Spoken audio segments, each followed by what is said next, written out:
Olá, adoradores! Este Salmo de Asaf nos ensina que quando pessoas em posição de autoridade não compreendem nem defendem o que é certo, o povo sofre. Até os alicerces da sociedade são abalados pela falta de integridade dos seus líderes. Neste salmo, Asaf descreve um cenário onde está havendo um julgamento e Deus, o justo juiz, toma o seu lugar no meio dos poderosos em posição de autoridade máxima. Esses poderosos são chamados de deuses. A palavra hebraica, tanto para Deus como para deuses, no versículo 1, é Elohim. A palavra deuses aqui não tem nada a ver com idolatria, mas sim com autoridade. E a melhor interpretação para deuses, ou Elohim, seria uma referência aos juízes humanos que ocupam o lugar de deuses, ou seja, de autoridade máxima na terra, com a enorme responsabilidade de representar o Senhor Deus, interpretar e aplicar a sua lei. No entanto, eles são delegados por Deus, administram sua vontade e são seus agentes executivos. Por isso são denominados aqui de Elohim, ou deuses. Porém, a autoridade deles é limitada e eles são responsáveis perante o Senhor, como mostra o Salmo. O Senhor está presente em todas as suas reuniões e supervisiona todos os seus procedimentos. Ele sabe de todas as suas decisões erradas e um dia todos comparecerão diante dele para a prestação de contas. Deus não reuniu aqueles juízes para elogiá-los ou homenageá-los, mas sim para confrontá-los, porque eles não praticavam a justiça e a misericórdia e não julgavam com justiça, mas com favoritismos. Eles defendiam a causa dos criminosos que os subornavam e deixavam de cuidar dos órfãos e das viúvas. Como supremo juiz, Deus os indiciou formalmente por injustiça social, por tomarem decisões que favoreciam apenas os perversos.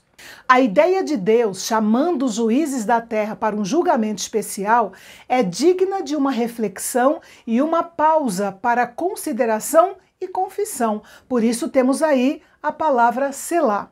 Nos dias de Asaf, os pobres, os órfãos, as viúvas eram frequentemente alvo de tratamento injusto, e era função dos juízes defendê-los e fazer justiça. A lei de Deus tinha regras específicas a serem cumpridas para favorecê-los, mas os juízes não estavam cumprindo a lei. Os juízes deviam guardar a lei de Deus e não mostrar nenhum tipo de parcialidade. Este princípio também é válido para a igreja, porque Deus não faz acepção de pessoas e as autoridades também não deveriam fazer. Na verdade, todos os reis, governantes e juízes deveriam ter os 3 primeiros versículos desse salmo, ou talvez o salmo inteiro, pintado na parede do seu quarto, ou ao lado da sua cama, sobre sua mesa, ou até de fácil acesso no seu celular. Por quê? Porque nele se encontram as virtudes nobres que devem ser praticadas, pois o governo temporal, assim como o ofício da pregação do Evangelho, são serviços relevantes diante de Deus e extremamente úteis para a sociedade no planeta Terra de um modo geral. A lei muitas vezes tem sido um instrumento de vingança nas mãos de homens sem escrúpulos, um instrumento tão mortal quanto o veneno ou uma adaga.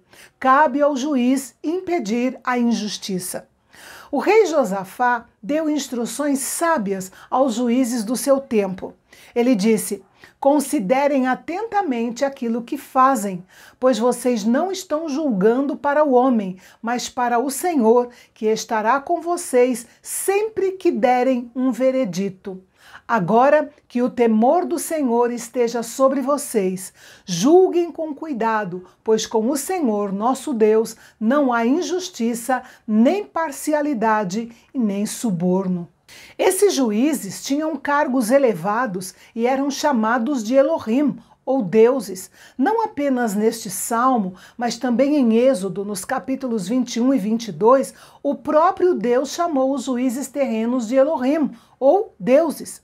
Nós entendemos que Deus permite que esses homens governem e endossa o seu cargo. Eles têm a oportunidade e a autoridade de mudar a vida das pessoas com apenas uma palavra e também de decidir até o destino de uma vida. A segunda parte do versículo 6 diz que todos somos filhos do Altíssimo. Deus lembrou aos juízes de Israel que eles e toda a humanidade são filhos do Altíssimo. Isto é verdade no sentido de que todo ser humano foi feito à imagem de Deus e pode ser considerado geração dele. Os juízes injustos de Israel precisavam lembrar que eram deuses apenas no sentido simbólico. O privilégio trazia consigo a responsabilidade, e a responsabilidade implicava na prestação de contas. Apesar dos seus títulos e cargos, um dia esses juízes morreriam como qualquer outro homem e pagariam por seus pecados.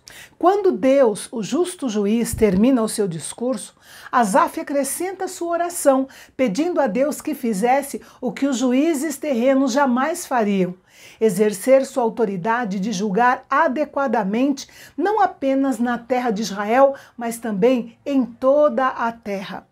Muitos estudiosos consideram este último versículo como uma profecia a respeito do Senhor Jesus, ao chamado dos gentios e à expansão do cristianismo na terra. Afinal, é somente pela proclamação do Evangelho pelo mundo que o reino de Deus será estabelecido na terra. E então o Senhor Jesus herdará todas as nações. A oração de Asaf é semelhante à oração da igreja. Venha o teu reino, faça-se a tua vontade, assim na terra como no céu. É um grande encorajamento ao trabalho missionário saber que cada povo, tribo e nação foi comprada pelo precioso sangue de Cristo e lhe pertencem por direito de herança. E amanhã nós vamos ver o último salmo de Asaf. Nele é descrita a coalizão de 10 nações pagãs que tenta apagar Israel da face da terra. E a única defesa do povo é a oração. Você não pode perder essa lição tão preciosa do Salmo 83 amanhã aqui no canal Bendito, o canal de Fala Fácil. Até lá!